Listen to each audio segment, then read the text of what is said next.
Guys দেখুন, ভানাস্তা রাগ করে কান্না করে দিয়েছে অলরেডি। সে মাদ্রাসায় যেতে পারছে না এই বৃষ্টির জন্য। আর সবচাইতে বড় কথা হচ্ছে কি, আমি বলতেছি তার আজকে একটাই কষ্ট, সে কান্না করতো না, সে খুশি হয়ে যেত মাদ্রাসায় না যেতে পারলে। আজকে সে হচ্ছে এদিকাও, আজকে সে হচ্ছে নতুন ব্যাগ নিয়ে মাদ্রাসায় যাওয়ার ইচ্ছা ছিল। নতুন ব্যাগটা নিয়ে বান্ধবীদের দেখাবে, বাট দেখাতে পারছে না, এই জন্য সে কান্না করে দিচ্ছে। গাইস, আচ্ছা তোমার ব্যাগটা গাইসদের দেখা দিই, তাইলে তো হবে।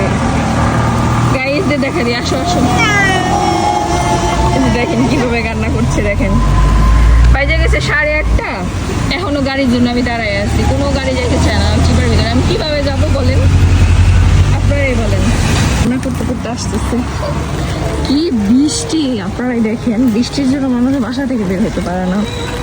তারপরে তো আমি মাদ্রাসা যাবো বলে বের হয়েছিলাম আর কি, এখন যেতে পারছি না, কোনো গাড়ি যাবে না। এখন বলেন গাইস, আমার কি করা উচিত? দেখেন কিভাবে কান্না করতেছে। আজকে মাদ্রাসায় যাওয়ার জন্য মেয়েটা পুরোই পাগল হয়ে গেছে। আসো আসো তাড়াতাড়ি। দেখেন গাইস, মাদ্রাসায় যেতে পারছি না, দেখে কান্না করছে। গাইস এই দেখো আমার হচ্ছে নতুন ব্যাগ। এই ব্যাগ আজকে দেখাতে পারিনি বান্ধবীদের, এই জন্য তারা এত কান্না। আচ্ছা তোমার ব্যাগটা গাইস একটু দেখা দাও। ধরো ধরো ধরো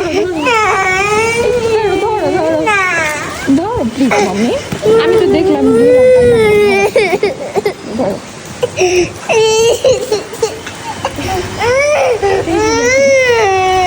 কিভাবে কান্না করছে মেয়েটা। চলো চলো চলো, তোমাকে গাইসদের দেখাই দিয়েছি নতুন ব্যাগ। হ্যাঁ অবশ্যই গাইসরা তোমরা সুন্দর সুন্দর কমেন্ট করো।